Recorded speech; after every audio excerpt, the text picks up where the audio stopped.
verse number 23. Moreover, as for me, God forbid that I should sin against the Lord in ceasing to pray for you. It's a very wonderful statement that Samuel said, and we actually like to use with each other as Christians. We ought to pray for one another. We ought to pray for one another is where we use that from. I don't know if this is in reference for. I know that the Bible says that we ought to pray for one another, and I think in certain instances it is considered as a sin against the Lord to not pray for one another. It's just like that. But I'm not sure if it's used as the context that he's using it in at this very moment in time, specifically just reading in everything that he was spoken about prior to this. But he says, moreover, as for me, God forbid that I should sin against the Lord in ceasing to pray for you. And I do believe in that truth, that everyone should pray for each other. But I will teach you the good and the right way, is kind of where I want to focus in on here. But Samuel is speaking to the children of Israel, and he's about to teach them a great and simple truth. That is, to this day, the recipe for success in the Christian walk. He's about to say it, and even back then, a long, long, long time ago, when he said it to the people of Israel, or the Hebrews, at that time period, it was a very simple truth. It was a very real truth, and it stood strong. And yet, even this day after I read it, it was very powerful. I'm like, wow, yeah, if you just did that, everything would work out simply. But before we get to that, I would like to take a look into the context before we read of what he actually says. Because anybody can say anything. And that's one of the things, if anybody's ever seen politics, anybody can say anything.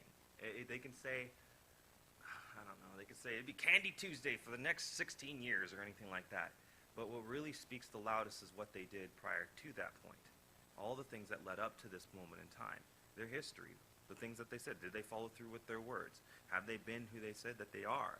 And do they have the right or authority to say what they're about to say? Does it have the power to preach? In this instance, for a prophet. So we're going to take a couple steps back here. It's going to take a little bit of time, but I believe it's going to be good and healthy for us to kind of look at this, because then it'll bring strength and light and response to what he's about to say and why we should listen to it. Take your Bible back to 1 Samuel chapter 12, the beginning of it. So he's about to talk, and this is Samuel here, and it says in 1 Samuel chapter 12, verse 1, And Samuel said unto all Israel, Behold, I have hearkened unto your voice and all that ye said unto me, and have made a king over you. So he's giving you context a little bit here of what's going on. And then he says, And now, behold, the king walketh before you, and I am old and gray-headed, and behold, my sons are with you, and I have walked before you from my childhood unto this day. He just said some really powerful things here, and what he brings up the fact of just prior to this, he hearkened unto the people about a king. The idea of what they asked for. If you go to 1 Samuel chapter number 8 real quick, 1 Samuel chapter number 8, verse 1 through 9. We're going to walk this through a little bit here. 1 Samuel chapter 8, verse 1 through 9. And it came to pass when Samuel was old that he made his sons judge over Israel. And this gives you a little bit of history about Samuel. And then also about, it's funny because he follows in his teacher's steps a little bit here. Now the name of his first one was Joel, and the name of his second was Abiah. They were judges in Beersheba. And his sons walked not in his ways, but turned aside after lucre and took bribes and perverted judgment. And if you know anything about Samuel's history, the one who taught Samuel, which is Eli, his sons also did the same. Then all the elders of Israel gathered themselves together and came to Samuel unto Ramah, and said unto him, Behold, thou art old, and thy sons walk not in thy ways. Now make us a king to judge us like all the nations. So, in response to people seeing who's going to be coming up next after Samuel, which is his sons at this moment in time, and other people too, they say, well, we've seen the way things work, and especially during this time period, kings were normal. Most everybody else had some type of leadership around them. Up to when it comes into the time period for the Hebrew culture in this instance, they didn't have a king their during time period. They were led by Moses during the point in time with the whole moving from Egypt. They were led by Joshua and such like that. They were led by people who were brought forward. They were not kings, though. They were prophets for them. I guess in one sense you can consider them like a king, but they were not kings. They were not people who, ruled and reigned over them. But then at this point in time, they're like, no, we want somebody like a king. We want somebody who's going to not just lead and guide these people, us people and such like that, but we're going to stand and we're going to and be a representation of the people in every single way, certain form. Verses continue through. But the thing displeased Samuel, verse number 6 here in Samuel chapter 8. But the thing displeased Samuel when they said, give us a king to judge us. And Samuel prayed unto the Lord. And the Lord said unto Samuel, hearken unto the voice of the people in all that they say unto thee. For they have not rejected thee, but they have rejected me, and I should not reign over them. According to all the works which they have done since the day that I brought them up out of Egypt, even unto this day wherewith they have forsaken me, and served their other gods, so do they also unto thee. Now therefore hearken unto their voice, howbeit yet protest solemnly unto them, and show them the manner of king that shall reign over them. So God in response says, hey, they're asking for a king. Fine, we'll give them a king. But I want to tell you something, and he's talking directly to Samuel. He's not talking to the people.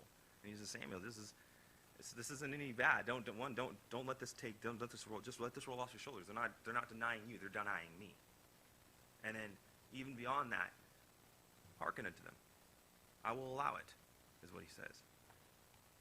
Take your. We're going to read more into God's reply here, and for a second here. And verse 10 through 8.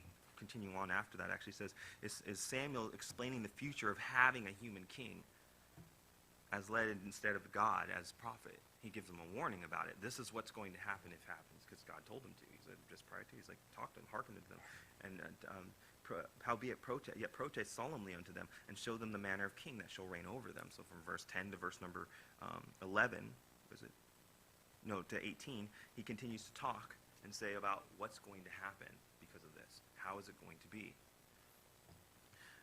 1 Samuel chapter 8, verse 19 through 22. Let's read this one aloud. This is how God responds after this. Nevertheless, the people refused to obey the voice of Samuel after she cried unto them. And they said, nay, but we will have a king over us, that we also may be like all the nations, people around them. And that our king may judge us and go out before us and fight our battles. And Samuel heard all the words of the people, and he rehearsed them in the ears of the Lord. And the Lord said unto Samuel, hearken unto their voice, and make them a king. And Samuel said unto the men of Israel, go ye every man unto his city. So even after he says the statement, this is what's going to happen. I'm going to come at you. I'm going to tell you what's going to happen here. If you get this, I'm going to protest against this. And I'm telling you this is what's going to happen. The people said, we don't care. We want a king anyways. Give us a king. That's what we want. And God says, essentially, I will allow it. He allows it to happen.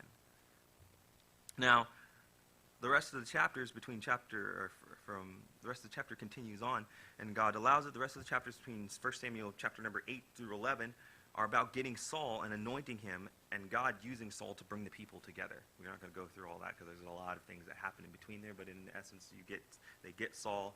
Saul wins a couple battles and such like that.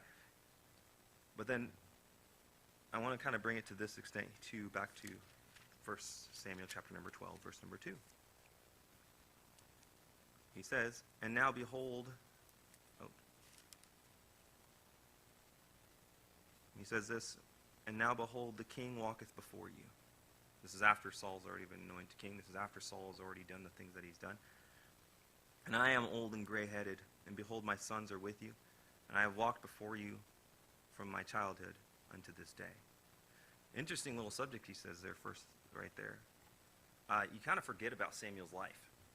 Because Saul takes over the picture, and then after Saul comes David, and most people remember, they're like, David, yeah, he's the star. Everybody remembers David, and everybody kind of remembers Saul because Saul's the one who messed up prior to David. Samuel's only remembered a lot of the time period because of the fact of this moment here, because he's the one who brought Saul into the play, and then also anoints David. But Samuel actually has a pretty awesome life prior to that point, too. And I kind of want to look that over to try to bring this in. He says, I've been before you from my childhood unto this day. And the Bible actually talks about from the start of his childhood, even prior to his childhood, all the way up into the extent until now. Take your Bible, go to 1 Samuel chapter 1. Another amazing, important connection unto who Samuel is and what he does. 1 Samuel chapter number 1, verses 4 through 5. And when the time was was that Elkanah offered, he gave to Peninnah his wife, and to all her sons and her daughters portions. But unto Hannah he gave a worthy portion, for he loved Hannah, but the Lord had shut up her womb. Remember, this is the son, Samuel is the son of Elkanah, and also the son of a very famous woman in the Bible named Hannah. Most people don't think about that factor. They think Hannah, and then they think, oh, there's other events that happen, and then they think, oh yeah, Samuel's the prophet who helped with David and such like that. Well, Samuel's also the son of Hannah. And then Hannah prays a prayer in verse number 9 through 11 because of she was unable to have a child, and also the adversaries that provoked her during that point in time too. Verse number 9, 1 Samuel, verse number 9. So Hannah rose up after they had eaten in Shiloh, and after they had drunk. Now Eli the priest sat upon a seat by a post of the temple of the Lord, and she was in bitterness of soul, and prayed unto the Lord, and wept sore. And she vowed a vow, and said, O Lord of hosts, if thou wilt indeed look on the affliction of thine handmaid, and remember me, and not forget thine handmaid, but wilt give unto thine handmaid a man-child, then I would give him unto the Lord all the days of his life, and there shall no razor come upon his head. So she's talking to God here, and she says, God, if you give me a child, I will give you that child from here on.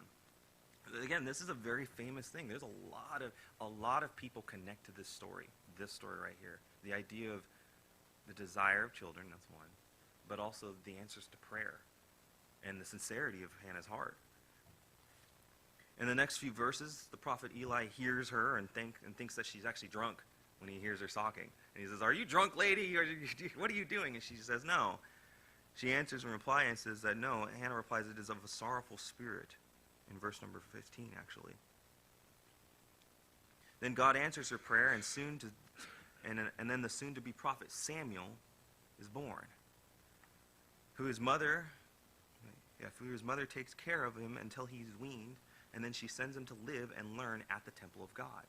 And that's all of chapter 1. Again, a very famous verse that all parents should remember about is about their children and what they have with their children. It's prayed by Hannah. Go to 1 Samuel chapter 1, verse number 26 through 28. This is good for parents. And she said, O my Lord, this is after she's had Samuel, and this is after all the circumstances and everything, and after the fact that she's going to wean him, I believe. Yes, after she's weaned. And she said, O my Lord, as thy soul liveth, my Lord, I am the woman that stood by thee here praying unto the Lord. For this child I prayed, and the Lord hath given me my petition, which I asked of him. Therefore also I have lent him to the Lord. As long as he liveth, he shall be lent to the Lord. And he worshiped the Lord there. I've kind of did a message prior to this before, though, for parents specifically, and just for everyone. Your children are not yours. And sometimes we forget that. They are yours in the fact that you have been given the responsibility to take care of them, but they are God's. And who owns them, I guess you'd say. They're God's children. And Hannah had a really good understanding of this idea here, because when she prayed for this child, and then God answered her prayer. Luckily, in this instance, we can actually read how it worked and everything like that. It says Hannah prayed, and Hannah did this prayer, and then it obviously says that God answered her prayer, and then the child was born and such like that. And in a lot of instances, that's the same thing that happens to you. You just don't get the whole write-down of the circumstances. You don't get the list of how it worked. When we get to heaven one day, there's going to be a talk about, oh, guess what? I remembered this day at this time and this point in time, God's going to say to you, I remembered you prayed this prayer, and I heard you. And when I heard you, I began the answer to this prayer at this point in time, and this thing, and this thing, and this thing here. And I remembered as you took it, and then you finally had the child, and then all these things, and whatever happened after you had your child is up to you and your business. But remember that that's not your child. It's mine. And I lent him unto you, for you to raise them, for you to bring them up in the admonition of the Lord. Very good for you to remember. Again, but also she's also speaking on the promise that she made in her prayer, which is if God ever gave me a child, I would give this child unto you. Which she meant it in more than just the fact of, oh, I give the idea of teaching him about godly things. No, after she weans Samuel, she gives Samuel unto Eli, the priest, to raise Samuel in the temple from that point in time on. So this is the prophet Samuel, and he's living, and he's doing all these things. In 1 Samuel chapter number 3, verse 1 through 11, it says this.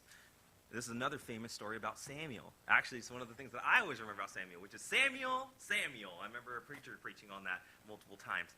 1 Samuel chapter number 3, verse number 1 through 11. And this is God calls Samuel during this point in time. And the child Samuel ministered unto the Lord before Eli, and the word of the Lord was precious in those days. There was no open vision. And it came to pass at that time when Eli was laid down in his place, and his eyes began to wax dim, that he could not see. And ere the lamp of God went out in the temple of the Lord, where the ark of God was, and Samuel was laid down to sleep. That the Lord called Samuel, and he answered, Here am I. And he ran unto Eli and said, Here am I, for thou callest me. And he said, I called not. This is Eli speaking back to him. Lie down again. And he went and lay down. And the Lord called yet again, Samuel. And Samuel arose and went to Eli and said, Here am I, for thou didst call me. And he answered, I called not, my son. Lie down again. Now Samuel did not yet know the Lord, neither was the word of the Lord yet revealed unto him. And the Lord called Samuel again the third time. And he arose and went unto Eli and said, Here am I, for thou didst call me. And Eli perceived that the Lord had called the child. Therefore Eli said unto Samuel, Go lie down, and it shall be, if he call thee, that thou shalt speak, Lord, for thy servant heareth. So Samuel went and laid down in his place. And the Lord came and stood, and called at the other time, as at other times, Samuel, Samuel. Then Samuel answered, Speak, for thy servant heareth. This is God's call unto Samuel. And then verse number 19 in the same chapter says this, And Samuel grew, and the Lord was with him, and did let none of his words fall to the ground. And all Israel from Dan even to Beersheba knew that Samuel was established to be a prophet of the Lord. And the Lord appeared again in Shiloh, for the Lord revealed himself to Samuel in Shiloh by the word of the Lord. The same Samuel, the one who's now, we know is old, and is one who brought Saul in, brought them the king, and also is eventually going to bring in David, is also the same one who was born by Hannah's prayer unto God, is also the same one who was called directly by God to be the prophet of the Lord in the house of Eli.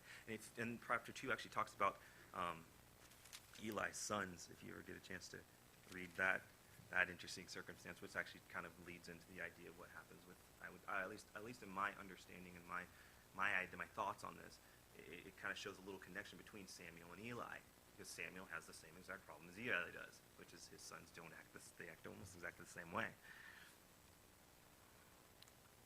He was also, the same Samuel was established in, like I said, chapter number 3, verse number 19 through 21. He was there when the ark was stolen, which is actually from chapter number 4 all the way through chapter number, I think it gets returned in chapter number 6, I believe, or somewhere around there, I believe.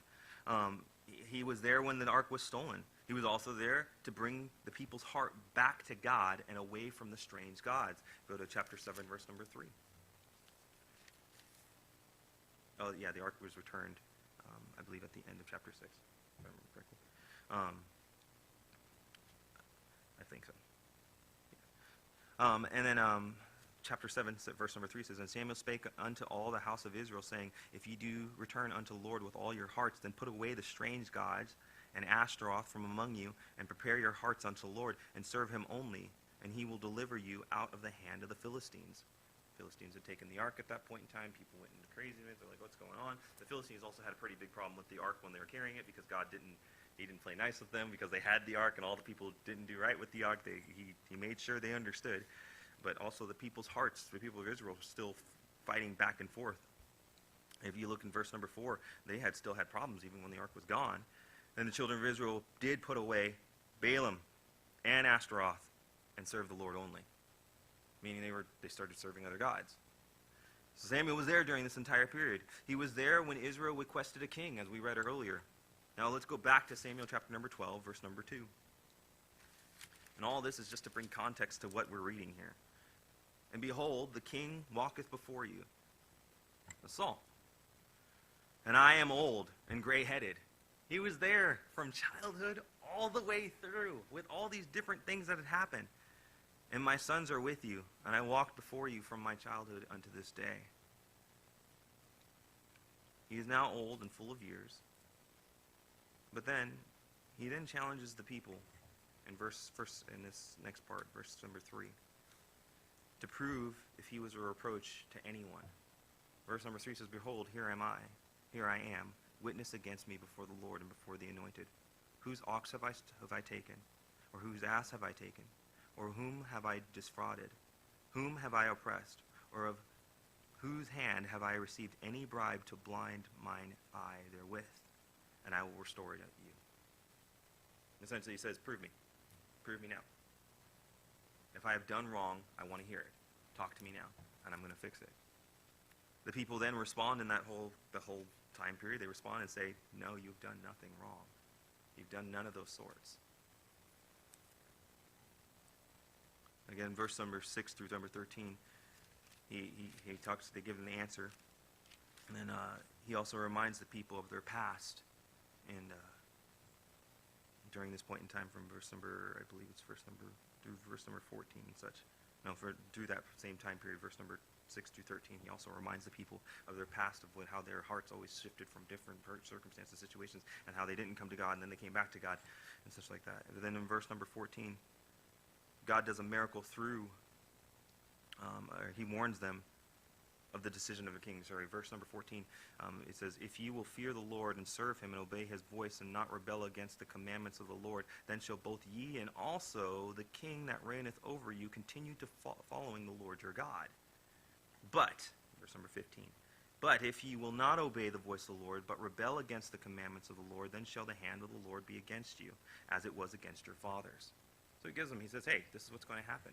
We already told you about how this king circumstance is going to go. We already told you if your heart does not stay with God, that this king's not going to be a great thing for you, but God has allowed it. And then he tells them, but if ye fear the Lord and serve him and obey his voice and not rebel against the commandments of the Lord, then shall both ye and also the king that reigneth over you continue following the Lord your God. Very powerful statement. Just a little side note here. It also works the same thing for your church. You know that? Same thing happens. Everybody likes to believe that the pastor of the church is the one who actually holds together the holiness of the church. I don't understand where that thought process comes from. It's a church body for a reason. Yes, the pastor is set at a certain responsibility that he has to take care of, being the lead. But he is not the only thing that is holy. That does not mean that the people or the body of the church then can play and do what they'd like, and he has to stay spiritual. It's actually it doesn't work that way at all.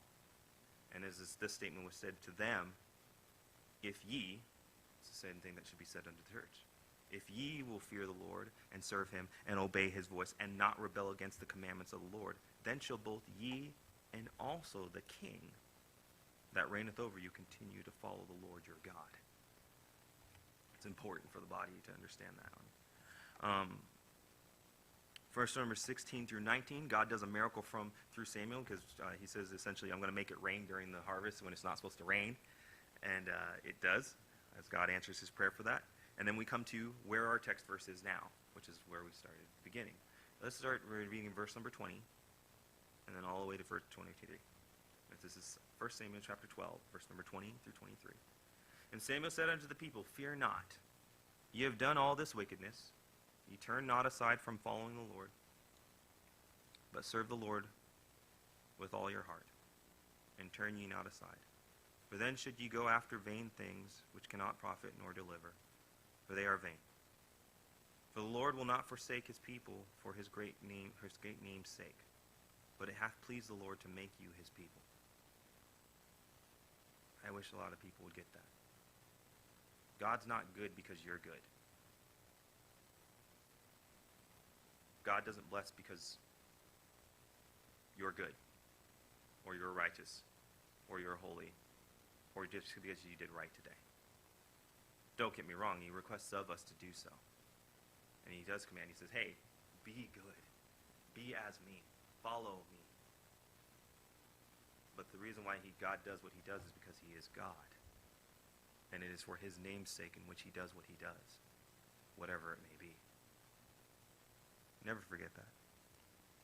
And then last, it continues on to verse number 23. Moreover, as for me, Samuel speaking.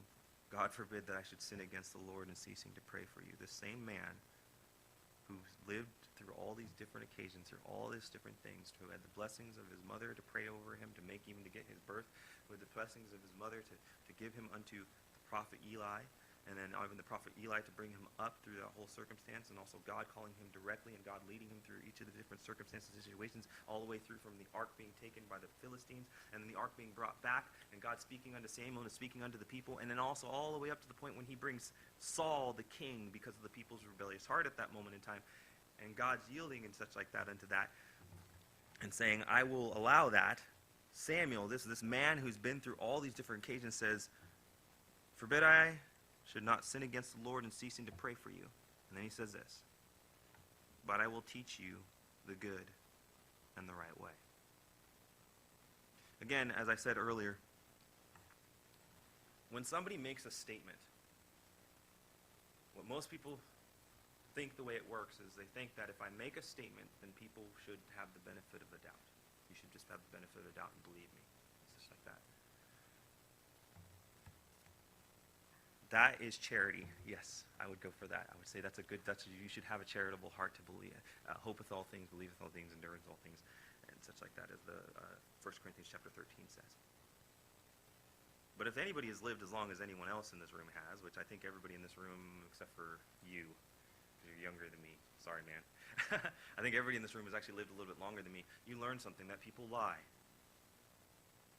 that people cheat, that people steal, that people blaspheme, that people forsake their own words, that not everybody lives up to what they say, that not everybody lives up to what they believe, actually.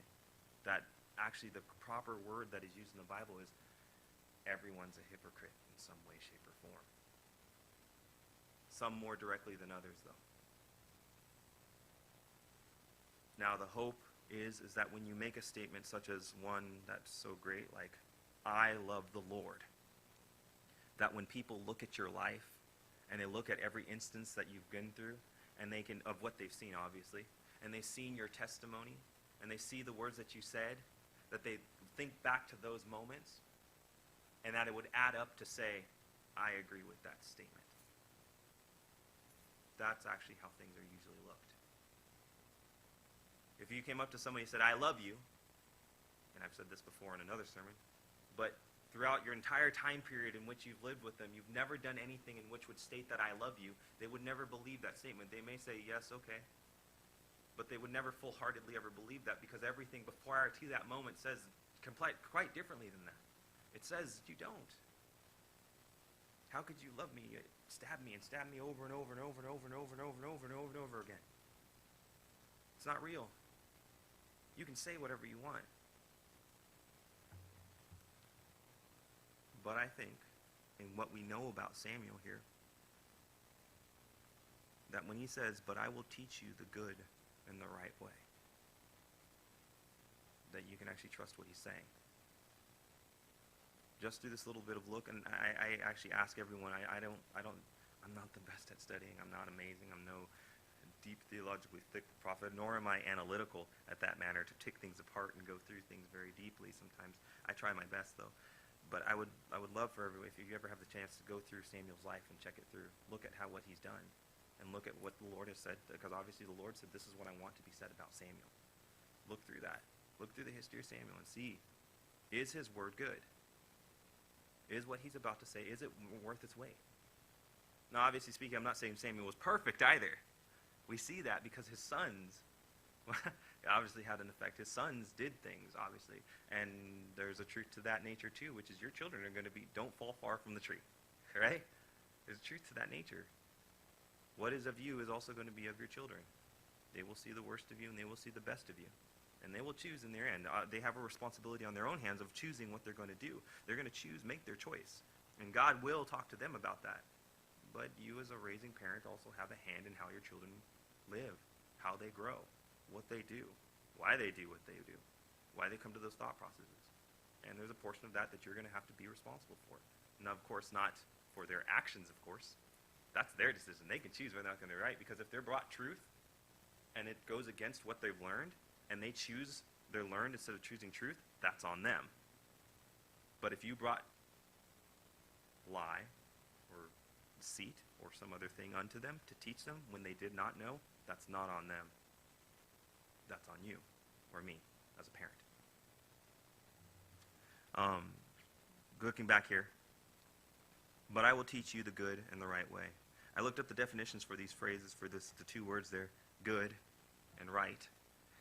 Good is I love the word, actually. I didn't realize in this instance how it stood and what it meant for, but it has a lot of definitions for it.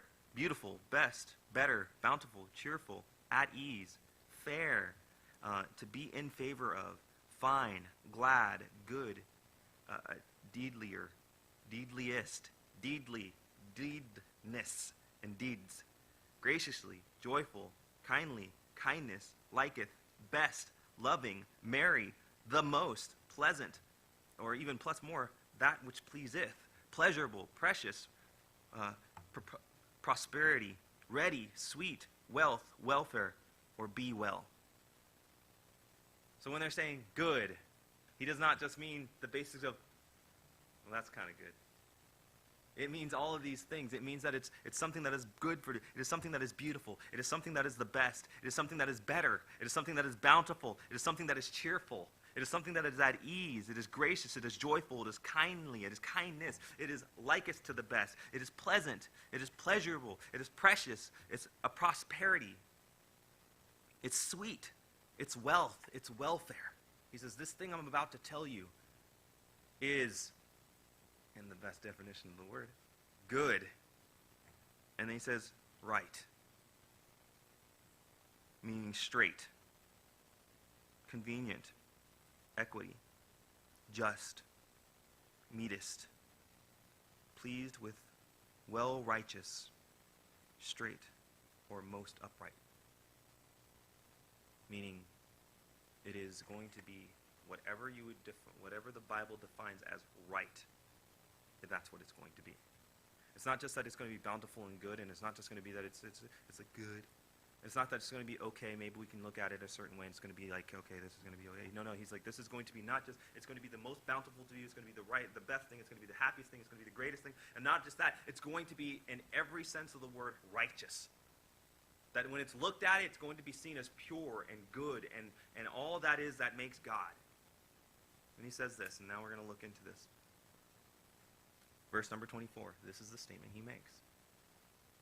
He says, but I will teach you the good and the right way. Here's the good and the right way.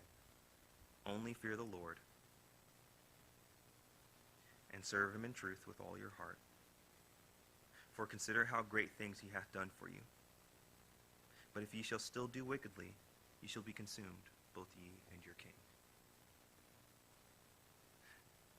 Again, I said this earlier when we first started this statement in which he said here, which is the good and the right way. You're like, well, duh, that's what it is. Yes, duh. It is simple. It is that easy. It is the simplest way to put it.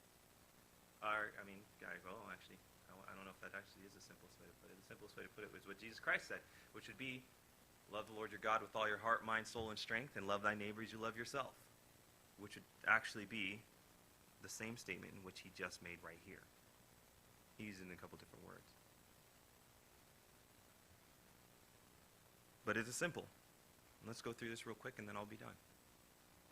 You want to have a good and right Christian life. You want to live good and you want to be right. You want to do what you can for the Lord. He says this is what it takes to do it. And it's not, well, you have to do this and then this and then this, and don't forget to do that, and make sure your tie straight to the left, and don't forget you have to stand this certain way, have this certain haircut, or do this certain process, then what you got to do that makes it so you can do these things, and don't forget you can't drive on the side of the road, He didn't go through all that. The only thing he said was this. First off, right off the bat, it was just super easy. Only fear the Lord. And he said only fear the Lord. I found it interesting that he didn't say fear the Lord only. He said only fear the Lord. Matthew chapter number 10, verse number 28. Matthew chapter 10, verse number 28.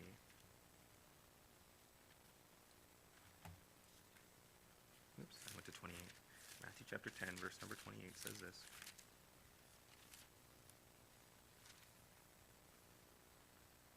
And fear not them which kill the body, but are not able to kill the soul. but rather fear him which is able to destroy both soul and body in hell. Very powerful statement made. I figured out why he said only fear the Lord. There's a lot of things that people fear in this world. Scary movies, dark nights, theft, robbery, pain, deceit, hatred, malice. There's many, many different things. Bosses, loss of wages, loss of job. Many different things that people fear. Fear of rejection, insecurity, fear of being judged by others, fear of being alone, fear of not living up to another standard of like someone else. There are many different things that people fear. And coming from a person and just being transparent who understands what it means to be afraid, those fears will drive you to make decisions in your life that will make habits towards other things that will destroy your Christian walk. 100%. I have had and still do in certain instances insecurities in my life, many different fears for insecurities, where I would make decisions based on the idea of how it looks unto other people. How it may seem, maybe it wouldn't be in the broader spectrum of, standing up here and preaching a message unto people. Sometimes it actually did in the past, which is sad. But even in just small things like, I don't know, somebody would rely upon me to do something that I didn't have the ability to do. I would say yes anyways so that it would look as if I did something, that I'm doing something good, because I didn't want to tell them no, because I didn't want them to think less of me as a person. And then when I would try to come through to fix that, even though I didn't have the time nor the ability to do it, I ended up hurting not just the person that I said yes or no to, I ended up hurting a lot of other people in the making because I'd already made promises and stuff like that, and those things would happen on a regular basis. It would destroy everything. And then to the extent that I would start running away so much from that fear of I don't know, how people perceive me, that I would run to other things, because the funny thing about this is, and most people don't realize about fear, is when you run, you don't just run away from something and go to nothing. You always run to something. When you run away from something, you run to something. Because otherwise, if you run from something and you run to just the middle of nowhere, guess what? That something's going to catch up with you and get you. If you're running from a lion, you're not going to just run away from a lion and then stand in the middle of the field. He's not going to get me here. No, what you're going to run away, you're going to run away from the lion and hopefully run away to that tree. And then if you climb the tree, the lion can't get to the tree, so you're running to the tree. Or maybe if I run away from that lion and I get to that cave, that's not a smart idea, because if I'm turning in a cave, you're always running away. If you're running away from something, you run to something. And it took me a long time to learn that one. So you have to be very careful in what you run away from. This is why in this verse he says, there is one thing you should fear, and that is God. Fear the Lord. He says there's many things in this world, and God understands us far more than anybody else. He made us. He understands us, who we are as people. He understands that we have a sin-like nature. And then multiple times throughout the Bible, he states that only fear the Lord. You've probably heard many, many, many messages throughout this time period saying, fear the Lord. Understand the fear of the Lord. I'm just going to bring in the most simple basis here. He says, you want to be successful in your Christian life, only fear the Lord. Stop running from your fears that are really not real. Really don't make a big difference in your life. Don't fear the things that can destroy your body and can't destroy your soul. Fear he who has the ability to destroy your body and your soul in hell. He's like, that's something worth fearing, but don't fear the other part. And it's not easy. I'm not saying if you still struggle with this, and still understandable, it is not an easy transfer to try to break those kind of habits. It's not. But if you want your Christian life to be all which is good and all which is right, this is a step you have to take in it. And of course, it's a life step. It's going to be a continuous walk. So number one, only fear the Lord. Number two, you go back to 1 Samuel chapter number 12. The first thing he said is only fear the Lord. Second, and serve him in truth. Joshua said this in Joshua 24:14. Now therefore fear the Lord and serve him in sincerity and in truth, and put away the gods which your fathers served on the other side of the flood and in Egypt, and serve ye the Lord. Again, I was talking to somebody just recently, and they asked this question: why do I need to go to church? What's the deal about going to church? Why should I go to church? He's like, I don't go to church for anybody else. Why should I go to church then? If I don't feel the need to go to church, then why should I go to church? And this conversation kind of continued through, and we talked about it. And I was like, really, let's just bring this to brass tacks here.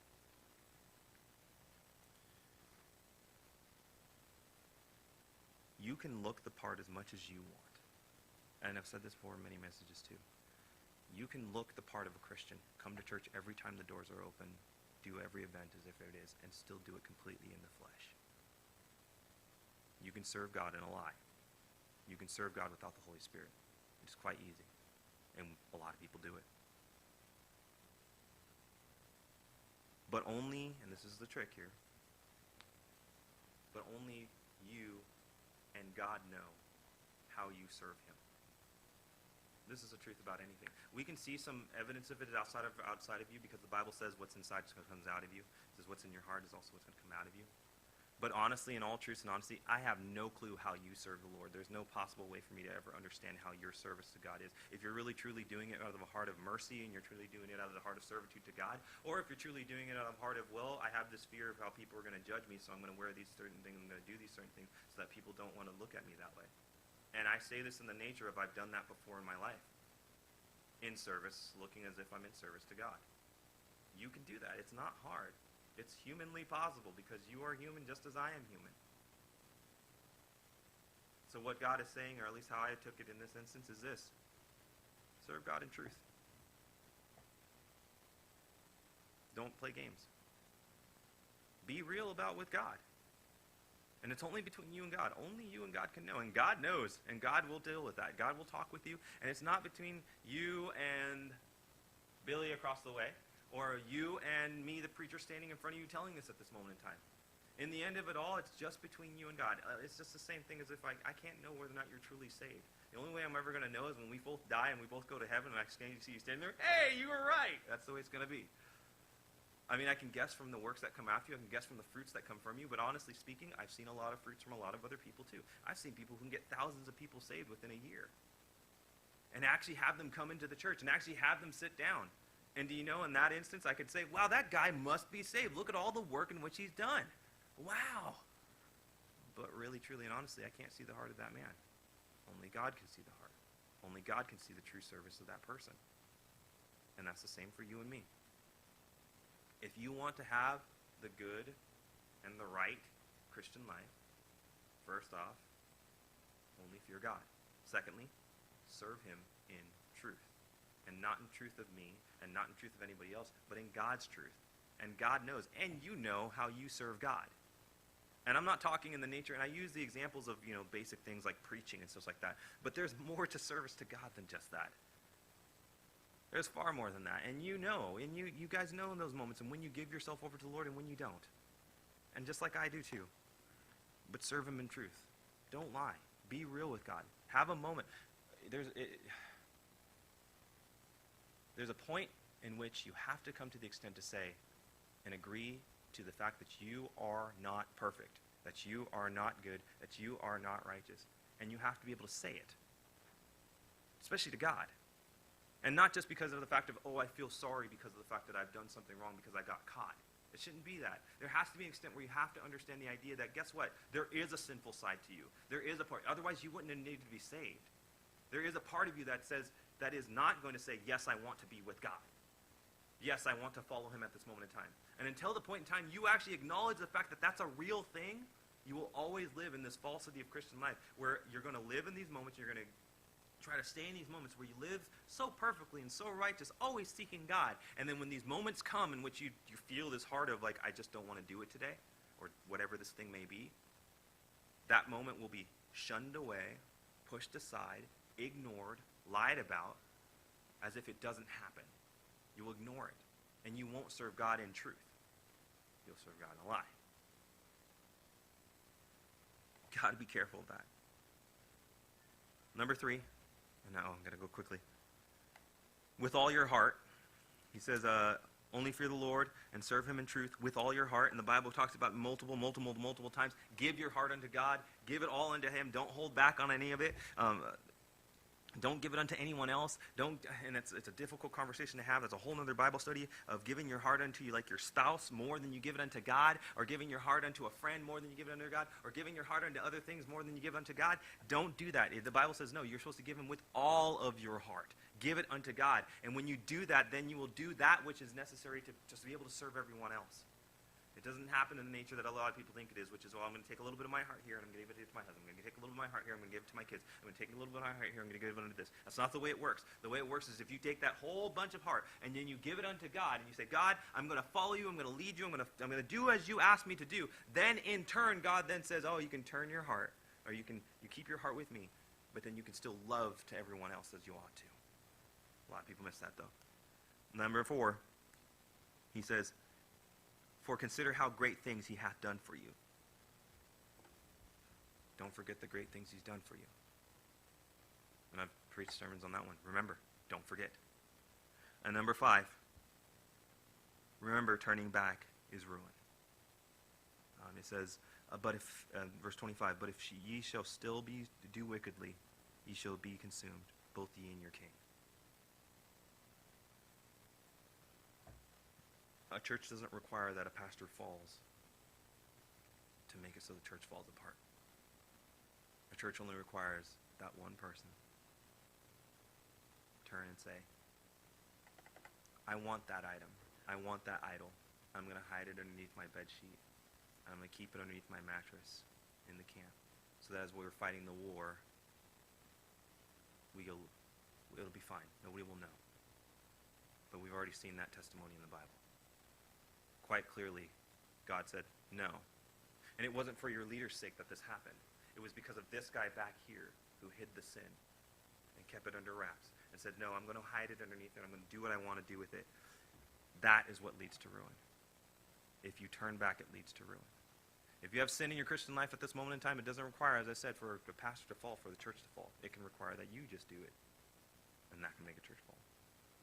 It can lead to ruin in not just your life, but in your church life and for your king. So 5 things, one more time. Only fear the Lord. Number 2, serve him in truth. Number 3, with all your heart. Number 4, consider the great things he hath done for you. And number 5, remember, to turn back is ruin. Let's pray. Dear God in heaven, I thank you so much for this little bit of study on Samuel and who he is, God, but then also, Lord, how we can apply the phrase in which he said, Lord, of the true, the good and the right way. He said that these things, these 5 things will make it so that it will be plentiful, positive, all that for us, God. I pray and ask that you work in our hearts today, Lord, that we would apply this to our lives today, and that we'd use this, Lord, according to your will and glory, and that it's so simple, but yet so sometimes hard for us to apply.